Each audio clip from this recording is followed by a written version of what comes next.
Shri Gavisiddappa Hosamani sir ಅವರು ಈ ಕಾರ್ಯಕ್ರಮವನ್ನು ಕುರಿತು ಜಿಲ್ಲೆಯ ಮಾಧ್ಯಮ ಒಂದು ಅವಲೋಕನ ಅನ್ನುವಂಥ ಒಂದು ವಿಷಯವನ್ನು ಕುರಿತು ಇಲ್ಲಿ ಮಾತನಾಡಲಿದ್ದಾರೆ. ಹಲೋ,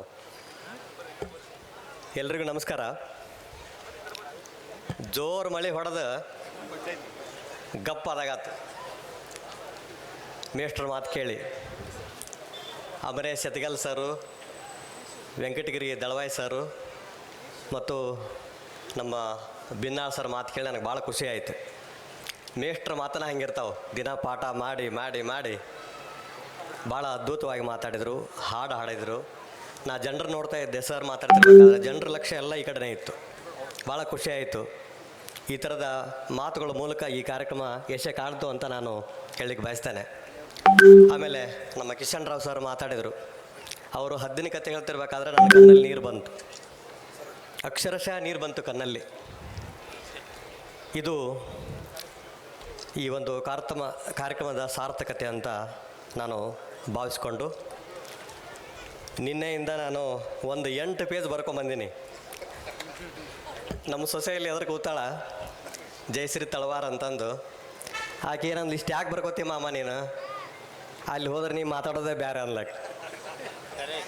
ನಾನು ಇದನ್ನು 8 ಪೇಜ್ ಓದಕತ್ನಂದ್ರೆ ಇಲ್ಲಿ ಒಬ್ಬರು ಉಳಿಯೋದಿಲ್ಲ, ಎಲ್ಲರೂ ಎದ್ದು ಹೋಗ್ಬಿಡ್ತಾರೆ. ಅದಕ್ಕೆ ನಾನು ಭಾಳ ಶಾಣೆತನ ಮಾಡೀನಿ. ಬಿನ್ನಾಳ್ ಸರಂಗೆ ಮಾತಾಡಿ ಎದ್ದು ಬಿಡ್ತೀನಿ. ಮಹನೀಯರೇ, ಈ ದೇಶ ಯಾರದೋ, ಈ ದೇಶ ನಮ್ಮದೋ, ಈ ಬಾವುಟ ಯಾರದೋ, ಈ ಬಾವುಟ ನಮ್ಮದೋ, ಮಣ್ಣನ್ನು ಹೊರುವ ಕೂಲಿಯದೋ ನಮ್ಮ ಕೂಲಿಯದೋ, ನಮ್ಮ ಕೂಲಿಯದೋ, ಮೊಳಕೆ ಬೆಳೆಯುವ ರೈತನದೋ ನಮ್ಮ ರೈತನದೋ, ನಮ್ಮ ರೈತನದೋ, ರಟ್ಟೆಗೆ ಬಿಟ್ಟರೆ ಆಸ್ತಿಗೆ ಇಲ್ಲದ ಬಡವರ ಬಗ್ಗರದೋ, ಕಡು ಬಡವರ ಬಗ್ಗರದೋ, ಈ ದೇಶ ಯಾರದೋ, ಈ ದೇಶ ನಮ್ಮದೋ, ಈ ಬಾವುಟ ಯಾರದೋ, ಈ ಬಾವುಟ ನಮ್ಮದೋ. ಈ ಒಂದು ಹೋರಾಟದ ಹಾಡನ್ನು, ಕೂಲಿಯ ಹಾಡನ್ನು ನಾನು ಹೇಳ್ತಾ ನನ್ನ ಮಾತುಗಳನ್ನು ಆರಂಭಿಸ್ತೇನೆ. ಯಾಕಂದರೆ ನನ್ನೂರು ಕುಷ್ಟಗಿ ತಾಲೂಕು, ಗೊರೆಬೇಹಾಳ ಗ್ರಾಮ. ನನ್ನೂರು ಜನ ಈಗಲೂ ಸಹ ಮಂಗಳೂರು ಬಸ್ ಹತ್ತಾ ಇದ್ದಾರೆ, ಮಂಗಳೂರು ಬಸ್ನಲ್ಲಿ ಇರ್ತಾ ಇದ್ದಾರೆ. ಈಗೂ ಸಹ ನೀವು ಹನುಮನಾಳು, ಹನುಮಸಾಗರ, ಕುಷ್ಟಗಿ, ಗಜೇಂದ್ರಗಡ ಬಸ್ ಸ್ಟ್ಯಾಂಡಿಗೆ ಹೋಗಿ ಸಾಯಂಕಾಲ ನೀವು 5 ರಿಂದ 6 ಗಂಟೆ ಅಥವಾ 10 ಗಂಟೆವರೆಗೂ ನಿಂತರೆ ನಮ್ಮ ಜನ ಒಂದಷ್ಟು ಹಿಟ್ಟು, ಒಂದಷ್ಟು ಸಾಮಾನು ಸರಂಜಾಮು ಕಟ್ಟಿಕೊಂಡು ಬಸ್ ಏರ್ತಾ ಇರ್ತಾರೆ. ನಾನೊಬ್ಬ ಪತ್ರಕರ್ತ ಮೊದಲು, ಈಗ ವಾರ್ತಾಧಿಕಾರಿ ಆಗೀನಿ. ನಾನು ಅಂತಿರ್ತೀನಿ, ಹೆಂಗಪ್ಪ ಇದು ನಮ್ಮ ಜನರ ನೋವು ಯಾವಾಗ ಕೊನೆ ಆಗುತ್ತೆ, ಇದಕ್ಕೆ ಎಂದು ಇತ್ತೀಚೆಗೆ ಹಾಡೋದು ಅಂತ ತಿಳ್ಕೊಂಡು ಆಲೋಚನೆ ಮಾಡಿದಾಗ ಅದಕ್ಕೆ ನನಗೆ ಕೊನೆ ಮೊದಲಿಲ್ಲೇನೋ ಅಂತ ಅನಿಸ್ತಾ ಇದೆ, ಆ ಒಂದು ಪರಿಸ್ಥಿತಿ ಕಂಡು.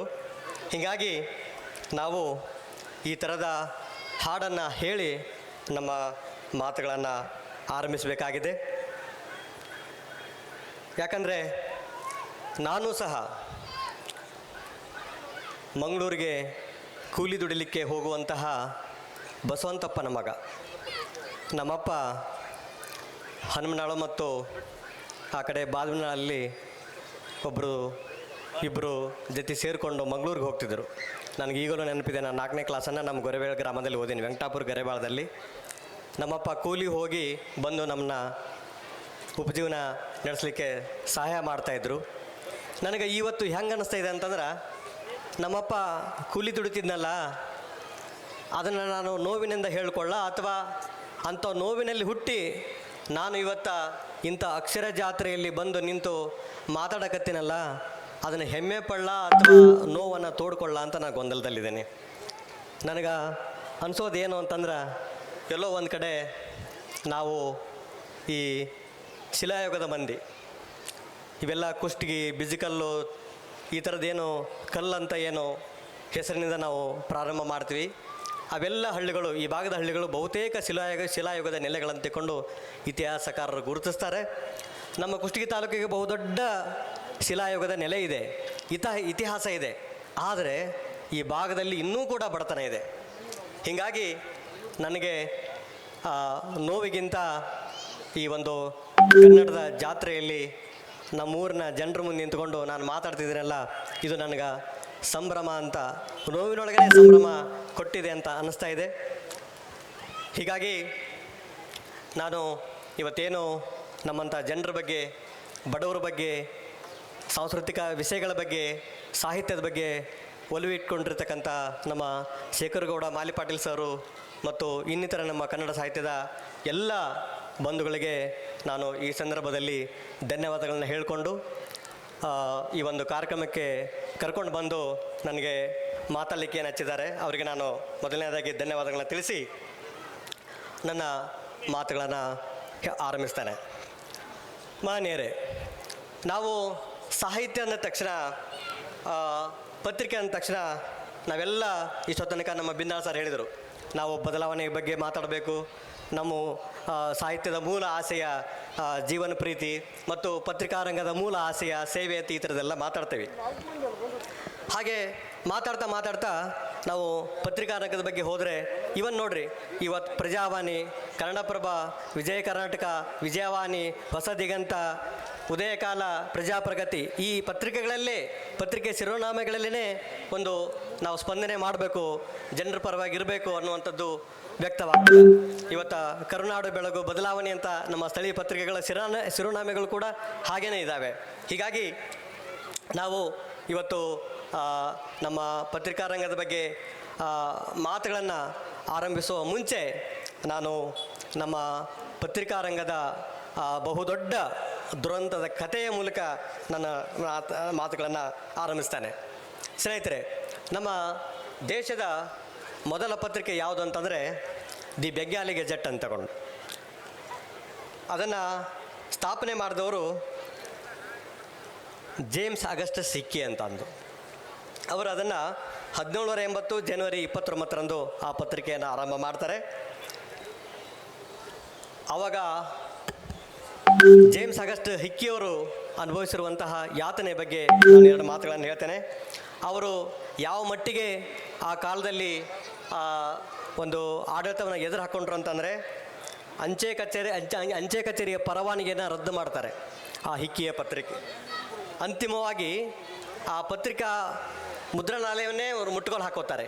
ಆ ಥರದ ಪರಿಸ್ಥಿತಿಯನ್ನು ಇವತ್ತು ಹಿಕ್ಕಿಯವರು ಎದುರಿಸಿ ಕೊನೆಗೆ ಅವರು ಒಬ್ಬ ಪತ್ರಕರ್ತರಾಗಿ, ಒಬ್ಬರು ಸಂಪಾದಕರಾಗಿ ಯಾವ ರೀತಿಯ ನೋವನ್ನು ಎದುರಿಸ್ತಾರಂತಂದರೆ, ನಾನು ಈ ನೆಲದ ಮೇಲೆ ಇರಬಾರ್ದು, ನಾನು ಈ ವ್ಯವಸ್ಥೆಯನ್ನು ಎದುರಾಕೋಬಾರ್ದು ಅಂತಿಕೊಂಡು ಒಂದು ದುರಂತದ ಯಾತನೆಯ ಮೂಲಕ ಇವತ್ತು ಆಗಸ್ಟ್ ಹಿಕ್ಕಿಯವರ ಒಂದು ಜೀವನ ಅಂತ್ಯ ಆಗುತ್ತೆ. ಹೀಗಾಗಿ ಇವತ್ತು ಪತ್ರಿಕೆಗಳ ಆಸೆಯ ಏನೇ ಇರಲಿ, ಅವತ್ತು ಸ್ವತಂತ್ರ ದೃಷ್ಟಿಕೋನ, ನೇರ ಅಭಿಪ್ರಾಯ, ನಿರ್ಭೀತಿಯ ಮನೋಭಾವನೆ ಇವನ್ನೆಲ್ಲ ಇಟ್ಕೊಂಡಿದ್ರು ಆಗಸ್ಟ್ ಹಿಕ್ಕಿ. ಆದರೆ ಅದಾದ ಬಳಿಕ ಅವರಿಗೆ ಈ ಆಗಿನ ಸರ್ಕಾರದ ವಿರುದ್ಧ ಎದುರಿಸೋಕ್ಕಾಗಲಿಲ್ಲ ಅಂಥ ನೋವನ್ನು ಅವರು ಜೇಮ್ಸ್ ಆಗಸ್ಟ್ ಹಿಕ್ಕಿ ಎದುರಿಸಿದರು. ಹೀಗೆ ನಮ್ಮ ಪತ್ರಿಕಾರಂಗದ ಒಂದು ಇತಿಹಾಸನೇ ಒಂದು ನೋವಿನ ಮೂಲಕ ಆರಂಭ ಆಗುತ್ತೆ. ಅದಾದ ಬಳಿಕ ನಮ್ಮ ಕರ್ನಾಟಕದಲ್ಲಿ ಪತ್ರಿಕೆಗಳು ಉದಯ ಆಗ್ತವೆ. ಅದಕ್ಕೂ ಮೊದಲು ನಮ್ಮ ಭಾರತದ ಒಂದು ಹಿನ್ನೆಲೆಯನ್ನು ನೋಡಿದ್ರೆ,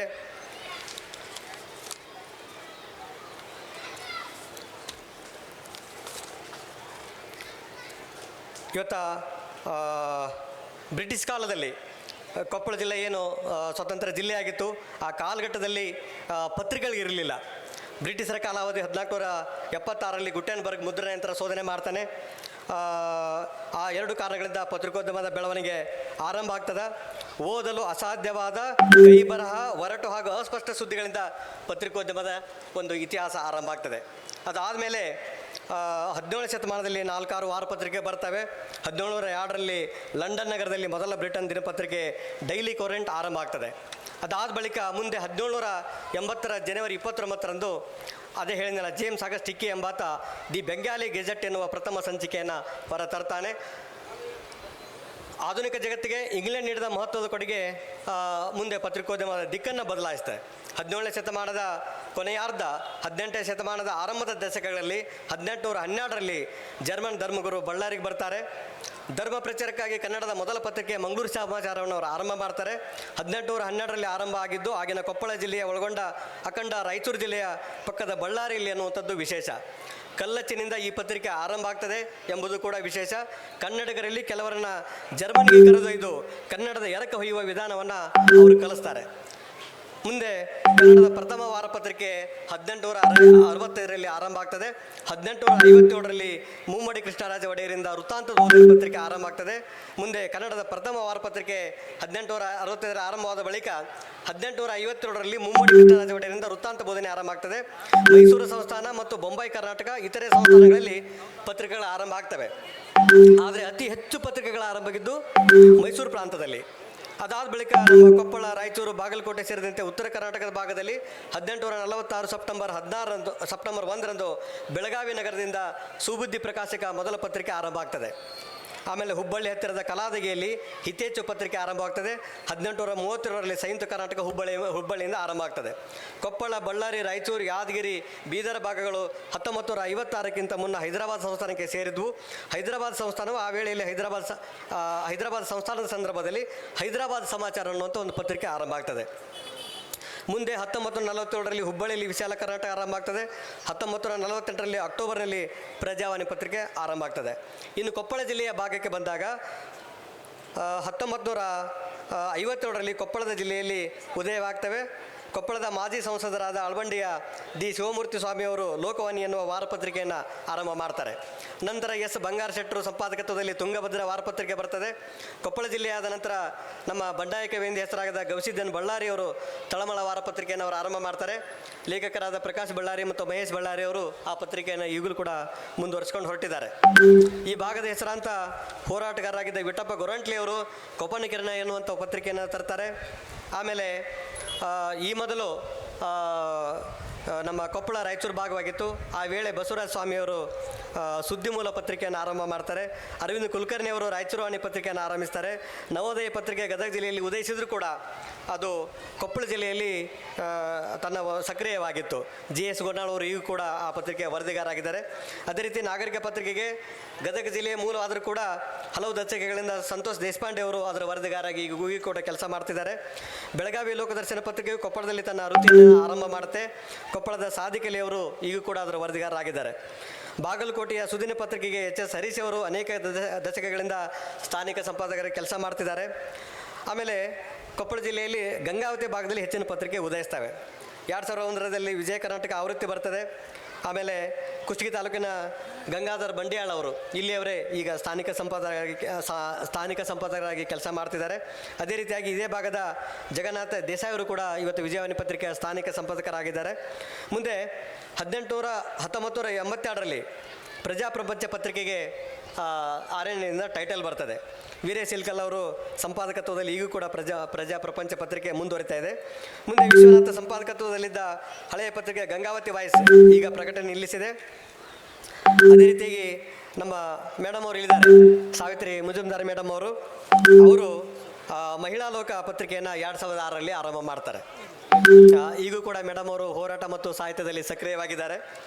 ಅದೇ ರೀತಿಯಾಗಿ ರಮೇಶ್ ಸೂರ್ಯ ಸಂಪಾದಕತ್ವದಲ್ಲಿ ಸೂರ್ಯ ಪತ್ರಿಕೆ, ಮಹೇಶ್ ಸೂರ್ಯ ಪತ್ರಿಕೆಯಲ್ಲಿ ರಾಜಕೀಯ ಪತ್ರಿಕೆಗಳು ಬರ್ತಾ ಇದ್ದಾವೆ. ಹಾಗೆಯೇ ಮುಧೋಳದ ಸಿದ್ದರಾಮೇಶ್ವರ ಅವರಿಂದ ಕ್ರಾಂತಿ ದಿನಪತ್ರಿಕೆ, ಬಸವರಾಜ್ ಶೀಲವಂತ ಅವರಿಂದ ಕನ್ನಡದ ನೆಲದ ಧ್ವನಿ ಪತ್ರಿಕೆ ಬರ್ತದೆ. ಗಿರೀಶ್ ಕುಲಕರ್ಣಿ ಅವರ ಸಂಪಾದಕತ್ವದಲ್ಲಿ ಸಮರ್ಥವಾಣಿ. ಮುಂದೆ 2009ರಲ್ಲಿ ಬರ್ತದೆ. ಅದು 2010ರಲ್ಲಿ ಹೊಸ ಸೆಕೆ, ವಿಜಯ್ ಚಿದಂಬರ, 2011ರಲ್ಲಿ ಸುವರ್ಣಗಿರಿ, ಅನ್ಮೋಲ್ ಟೈಮ್ಸು, 2012ರಲ್ಲಿ ಕೋಟೆ ಕರ್ನಾಟಕ, ಸಾವಯವ ಸಂಪದ, ವಿಜಯವಾಣಿ, 2013ರಲ್ಲಿ ವಾರ್ತಾಲೋಕ, ಸಂಜೆಲೋಕ, ಕಾರುಣ್ಯ ಎಕ್ಸ್ಪ್ರೆಸ್ಸು, ಪುನೀತ ಕರ್ನಾಟಕ, 2015ರಲ್ಲಿ ನಾಡು ನುಡಿ, ಸ್ಟಾರ್ ಆಫ್ ಕೊಪ್ಪಳ, ತುಂಗಾವಾಣಿ, ಪುನರ್ಜನ್ಮ ಪತ್ರಿಕೆಗಳು ಬರ್ತವೆ. ಮುಂದೆ 2015ರಲ್ಲಿ ನಾಡು ನುಡಿ, ಸ್ಟಾರ್ ಆಫ್ ಕೊಪ್ಪಳ, ತುಂಗಾವಾಣಿ ಅಂತ ಬರ್ತವೆ. 2016ರಲ್ಲಿ ಗಂಗಾವತಿ ಎಕ್ಸ್ಪ್ರೆಸ್ಸು, 2017ರಲ್ಲಿ ಪ್ರಜಾಪರ್ವ, ತುಂಗಾಸಿರಿ, 2018ರಲ್ಲಿ ತಾವರಗೆರೆ ನ್ಯೂಸ್, ವಿನಯವಾಣಿ ಪತ್ರಿಕೆ ಉದಯಿಸ್ತವೆ. ಹುಸೇನ ಪಾಷಾ ಸಂಪಾದಕತ್ವದಲ್ಲಿ ಅಗ್ನಿದೇವ ಪತ್ರಿಕೆ, ಪಾಂಡುರಂಗ ಓಲೇಕಾರ ಸಂಪಾದಕತ್ವದಲ್ಲಿ ಇಬ್ಬನಿ ಹನಿ ಎನ್ನುವಂಥ ಪತ್ರಿಕೆ, CH ನಾರಿನಾಳ್ ಸಂಪಾದಕತ್ವದಲ್ಲಿ ಸುದ್ದಿ ಚಿಂತನ, ಮಂಜುನಾಥ್ ಗೊಂಡಾಳ ಅವರ ಸಂಪಾದಕತ್ವದಲ್ಲಿ ನಮಸ್ತೆ ಕರ್ನಾಟಕ, ಶರಣಪ್ಪ ಕೊತ್ತಬಾಳರಿಂದ ಕೈಗನ್ನಡಿ, GS ಗೋನ್ನಾಳರಿಂದ ಕೊಪ್ಪಳ ಜಿಲ್ಲಾ ವಾರ್ತಾ, ರಾಮಣ್ಣ ಕಂದಾರಿ ಅವರಿಂದ ಎವರ್ ಗ್ರೀನ್ ಪತ್ರಿಕೆ, ಮೌಲಾ ಹುಸೇನ್ ಬುಲ್ಡ್ಯಾರ್ ಅವರಿಂದ ಹೊಸ ಸಿಕೆ ಪತ್ರಿಕೆ ಬರ್ತಾ ಇದ್ದಾವೆ. ಈ ರೀತಿ ನಮ್ಮ ಕೊಪ್ಪಳ ಜಿಲ್ಲೆಯಲ್ಲಿ ಪತ್ರಿಕೆಗಳು ಬೆಳೆದು ಬಂದಿದ್ದಾವೆ. ಬಹಳ ಒಂದು ಸಂತೋಷದ ಸಂಗತಿ ಅಂತಂದರೆ 2015ರಿಂದ 2020ರವರೆಗೆ 5 ವರ್ಷದಲ್ಲಿ ಅಂದಾಜು 15 ಪತ್ರಿಕೆಗಳು ಕೊಪ್ಪಳದಲ್ಲಿ ಉದಯಿಸ್ತವೆ. ಅದಾದ ಬಳಿಕ 2016ರಿಂದ 2026 ಇಲ್ಲಿವರೆಗಿನ ಒಂದು ದಶಕದ ಅವಧಿಯಲ್ಲಿ 60 ಹೊಸ ಪತ್ರಿಕೆ ಬಂದಿವೆ ಕೊಪ್ಪಳದಲ್ಲಿ. 2024ರಲ್ಲಿ 8 ಹೊಸ ಪತ್ರಿಕೆ, 2025ರಲ್ಲಿ 10 ಪತ್ರಿಕೆ, 2026 ಜನವರಿಯಿಂದ ಇಲ್ಲಿವರೆಗೆ ಅಂದರೆ ಜುಲೈವರೆಗೆ 15 ಹೊಸ ಪತ್ರಿಕೆಗೆ PRJ ಟೈಟಲ್ ಸಿಕ್ಕಿದೆ. ಆಮೇಲೆ ನಮ್ಮ ಜಿಲ್ಲೆಯಲ್ಲಿ ಪ್ರಾದೇಶಿಕ ಪತ್ರಿಕೆಗಳಿಲ್ಲ ಅಂತ ಇದ್ವಿ. ಈಗ ಹೊಸದಾಗಿ ನಮ್ಮ ಸಂತೋಷ್ ದೇಶಪಾಂಡೆ ಅವರು ಕರ್ನಾಟಕ ಬೆಳಗು ಪತ್ರಿಕೆಯನ್ನು ಮತ್ತು ವಿನಯವಾಣಿ ಪತ್ರಿಕೆಯ ಬಸವರಾಜ್ ಅವರು ಪ್ರಾದೇಶಿಕ ಪತ್ರಿಕೆಯನ್ನು ಮಾಡಲಿಕ್ಕೆ ಪ್ರಯತ್ನ ಮಾಡ್ತಿದ್ದಾರೆ. ಅದು ಸಂತೋಷದ ವಿಷಯ ಅಂತ ನಾನು ಹೇಳ್ತಾ ಇದ್ದೀನಿ.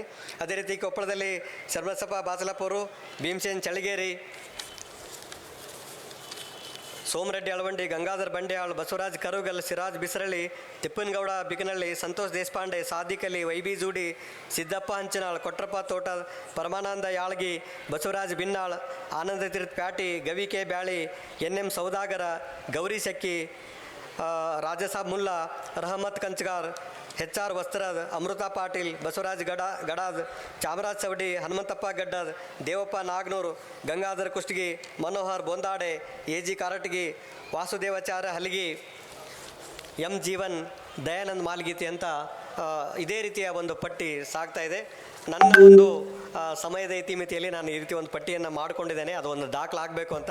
ಇನ್ನೂ ಕೂಡ ಬಹಳಷ್ಟು ಜನ ಪತ್ರಕರ್ತರು ಇಲ್ಲಿ ತಮ್ಮ ಸೇವೆಯನ್ನು ಸಲ್ಲಿಸಿದ್ದಾರೆ. ಭಾಳ ಮುಖ್ಯವಾಗಿ ಬಸವರಾಜ್ ಆಕಳವಾಡಿ ಸರ್ ನಮ್ಮ ಕೊಪ್ಪಳ ಜಿಲ್ಲೆ ಆರಂಭ ಆದಾಗ ಮೊದಲ ಜಿಲ್ಲಾ ವಾರ್ತಾಧಿಕಾರಿಗಳು. ಅವರು ಕೂಡ ಸಾಹಿತ್ಯದ ಬಗ್ಗೆ ಭಾಳಷ್ಟು ಆಸಕ್ತಿಯನ್ನು ಇಟ್ಟುಕೊಂಡು ಲೇಖನಗಳನ್ನು ಬರೆದಿದ್ದನ್ನು ನಾನು ಈಗೂ ಕೂಡ ನಮ್ಮ ಕಚೇರಿಯಲ್ಲಿ ನೋಡ್ತಾ ಇದ್ದೀನಿ. ಉತ್ಸವ ಆದಂಥ ಸಂದರ್ಭದಲ್ಲಿ ಅವರು ಪುಸ್ತಕ ಕೂಡ ಮಾಡಿದ್ದಾರೆ. ಆನವಗೊಂದಿ ಉತ್ಸವ ಅಂತ ಒಂದು ಪುಸ್ತಕ ಮಾಡಿದರು. ಆಕಳವಾಡಿ ಸರ್ನ ನಾವು ಸ್ಮರಣೆ ಮಾಡಬೇಕು. ಅದೇ ರೀತಿಯಾಗಿ BV ತುಕಾರಾಮ್ ಅಂತ ಇದ್ದರು. ಅವರು ಕೂಡ ಸುಮಾರು ವರ್ಷ ಇಲ್ಲಿ ಕೊಪ್ಪಳದಲ್ಲಿದ್ದರು. ಅವ್ರದ್ದು ಸೇವೆ ನಮ್ಮ ಕೊಪ್ಪಳ ಜಿಲ್ಲೆಗೆ ತುಂಬ ಇದೆ. ಅದೇ ರೀತಿಯಾಗಿ ಧನಂಜಯಪ್ಪ ಅಂತ ಇದ್ದರು, G ಸುರೇಶ್ ಅಂತ ಇದ್ದರು. ಅವ್ರ ಸೇವೆಯನ್ನು ಕೂಡ ನಮ್ಮ ಕೊಪ್ಪಳ ಜಿಲ್ಲೆಗಿದೆ. ಭಾಳ ಮುಖ್ಯವಾಗಿ ನಮಗೆ ಒಂದು ಸಂತೋಷದ ಸಂಗತಿ ಅಂದರೆ ಮಂಜುನಾಥ ಡೊಳ್ಳಿನ್ ಅಂತಂದು ಈ ಮೊದಲು ಅವರು ಕೊಪ್ಪಳ ಜಿಲ್ಲೆಯಲ್ಲಿ ಇಲ್ಲೇ ಇದ್ದರು. ಉದಯ TVಯಲ್ಲಿ ಕೆಲಸ ಮಾಡ್ತಾಯಿದ್ರು. ಈಗ ಅವರು ಧಾರವಾಡದಲ್ಲಿ 10 ವರ್ಷಗಳ ಕಾಲ ಜಿಲ್ಲಾ ವಾರ್ತಾಧಿಕಾರಿಯಾಗಿ ಈಗ ಜಂಟಿ ನಿರ್ದೇಶಕರಾಗಿ ಬೆಂಗಳೂರಲ್ಲಿದ್ದಾರೆ. ಒಂದು ಉನ್ನತ ಹುದ್ದೆಯಲ್ಲಿದ್ದು ಕೆಲಸ ಮಾಡ್ತಿದ್ದಾರೆ. ಅವರು ನಮ್ಮ ಕೊಪ್ಪಳ ಜಿಲ್ಲೆಯವರು ಅನ್ನುವಂಥದ್ದು ನನಗೆ ತುಂಬ ಹೆಮ್ಮೆಯ ಸಂಗತಿ ಅಂತ ಈ ಸಂದರ್ಭದಲ್ಲಿ ಹೇಳಿಕ್ಕೆ ಬಯಸ್ತೇನೆ. ಆತ್ಮೀಯರೇ, ಅಂತಿಮವಾಗಿ ನನ್ನ ಮಾತುಗಳನ್ನು ಮುಗಿಸೋಕ್ಕಿಂತ ಮೊದಲು ಒಂದು ಮಾತನ್ನು ಹೇಳ್ತೇನೆ. ಬಾಂಬ್ ವಿರೋಧಿ ಪಾಕಿಸ್ತಾನಿ ಕವಿತೆಗಳನ್ನುವಂತಹ ಒಂದು ಪುಸ್ತಕದಲ್ಲಿ ನಾನು ಒಂದು ಪದ್ಯವನ್ನು ಓದಿದ್ದೆ. ಅದರಲ್ಲಿ ಕವಿ ಏನು ಹೇಳ್ತಾನೆ ಅಂತಂದರೆ, ಈತ ಮೋಸಗಾರ, ಈತನಿಗೆ 10 ಬಾರ್ಕೌಲ್ ಹೇಟ ಹಾಕಿ ಅಂತ ಹೇಳ್ತಾನೆ. ಈತ ಭಯೋತ್ಪಾದಕ, ಜನರಲ್ಲಿ ಭಯವನ್ನು ಉತ್ಪಾದನೆ ಮಾಡಿ ಸಮಾಜವನ್ನು ಹಾಳು ಮಾಡ್ತಾ ಇದ್ದಾನೆ, ಅವನಿಗೆ 20 ಬಾರ್ಕೋಲೇಟ್ ಹಾಕಿ ಅಂತ ಹೇಳ್ತಾನೆ. ಕೊನೆಯದಾಗಿ ಏನು ಹೇಳ್ತಾನೆ ಅಂತಂದರೆ, ಈತ ಸಾಹಿತಿ, ಈತ ಪತ್ರಕರ್ತ, ಈತನಿದ್ದೂ ಭಯೋತ್ಪಾದಕನಿದ್ದಾನೆ, ಈತನಿದ್ದೂ ಸಮಾಜದಲ್ಲಿ ಮೋಸ ಇದೆ. ಹೀಗಾಗಿ ಈ ಸಾಹಿತಿಗೆ ಮತ್ತು ಪತ್ರಕರ್ತನಿಗೆ 30 ಬಾರ್ಕೋಲ್ ಹೇಟ ಹಾಕಿ ಅಂತ ಒಬ್ಬ ಪಾಕಿಸ್ತಾನಿ ಕವಿ ತನ್ನ ಪದ್ಯದಲ್ಲಿ ತಿಳಿಸ್ತಾನೆ. ಹೀಗಾಗಿ ನಾನು ಭಾಳ ಅವಸರದಲ್ಲಿ ಮಾತಾಡಬೇಕಂತ ಏನೇನೋ ತಯಾರಿ ಮಾಡ್ಕೊಂಡು ಬಂದರೂ ಕೂಡ ಆಗದೆ ಹೋದರೂ ಕೂಡ ಒಂದಷ್ಟು ವಿಷಯಗಳು ಗೊತ್ತಾಗಲಿ ಅಂತ ನಾನು ಓದ್ಕೊಂಡು ಹೇಳಿದ್ದೇನೆ. ಅಂತಿಮವಾಗಿ ಮಾನ್ಯರೇ, ನಮ್ಮ ಕುಷ್ಟಗಿ ತಾಲೂಕಿನಲ್ಲಿ ಕೂಡ ಭಾಳಷ್ಟು ಜನ ಹಿರಿಯ ಪತ್ರಕರ್ತರಿದ್ದಾರೆ. ಅವ್ರದ್ದೆಲ್ಲ ಹೆಸರು ಬರ್ಕೊಂಡಿದ್ದೀನಿ, ಹೇಳಿಬಿಡ್ತೀನಿ, ಟೈಮ್ ಆದರೂ ಪರವಾಗಿಲ್ಲ. ಆ ಎಲ್ಲ ಪತ್ರಕರ್ತರ ಸುದ್ದಿಗಳನ್ನು ನಾನು ಪ್ರತಿನಿತ್ಯ ಒಬ್ಬ ವಾರ್ತಾಧಿಕಾರಿಯಾಗಿ ನಾನು ನೋಡ್ತಾ ಇರ್ತೇನೆ. ನಾರಾಯಣರಾವ್ ಕುಲಕರ್ಣಿ ಅವರು, ಆಮೇಲೆ ರವೀಂದ್ರ ಬಾಕ್ಲೆ ಅವರು, ಶ್ರೀನಿವಾಸ್ ಜಾಗೀರ್ದಾರ್ ಅವರು, ಮುಖೇಶ್ ನಿಲ್ಗಲ್ ಅವರು, ರಾಮಣ್ಣ ಬಂಡೆಯಾಳು, ಶ್ರೀಕಾಂತ್ ಸರ್ಗಣಾಚಾರ್ಯ ಅವರು, ಪರಮಶಿವಮೂರ್ತಿ ದೋಟೆಯಾಳು ಅವರು, ಇನ್ನೂ ಭಾಳ ಜನ ಇಲ್ಲಿ ನಮ್ಮ ಎದುರುಗಡೆ ಪತ್ರಿಕಾ ಲೈನಸ್ ಸರ್ ಅವರು, ಭಾಳ ಜನ ಇದ್ದಾರೆ, ನಮ್ಮ ಭೀಮನಗೌಡರು, ಈ ಥರದ ಎಲ್ಲ ವರದಿಗಾರರು ಕುಷ್ಟಗಿ ತಾಲೂಕಿನಿಂದ ಭಾಳಷ್ಟು ವರದಿಗಳನ್ನು ಮಾಡ್ತಾ ಇದ್ದಾರೆ. ಅವರ ವರದಿಗಳಿಂದ ನಮ್ಮ ತಾಲೂಕಾಡಳಿತ, ಕುಷ್ಟಗಿ ತಾಲೂಕಾಡಳಿತ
ಬಗ್ಗೆ ಕೇಳಿದ್ರೆ ನಿಮಗೆ AI ಮೂಲಕ AI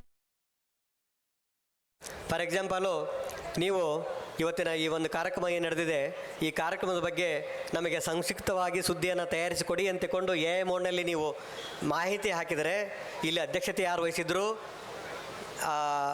ಅತಿಥಿಗಳು ಯಾರಿದ್ರು, ಇಲ್ಲಿ ಎಷ್ಟು ಜನ ಸೇರಿದ್ರು ಅಂತಿಕೊಂಡು ನೀವು ಅಂಕಿ ಸಂಖ್ಯೆ ಹಾಕಿದರೆ ಸಾಕು. ಅಂಕಿ ಸಂಖ್ಯೆ ಹಾಕಿದರೆ ಸಾಕು, ನಿಮಗೆ AIನಲ್ಲೇ ಟೈಟಲ್ಲು ಸಿಗ್ತದೆ, ಸುದ್ದಿನೂ ಸಿಗ್ತದೆ. ಆ ರೀತಿಯ ಕಾಲಘಟ್ಟದಲ್ಲಿ ಇವತ್ತು ಪತ್ರಿಕೋದ್ಯಮ ಬಂದು ನಿಂತಿದೆ.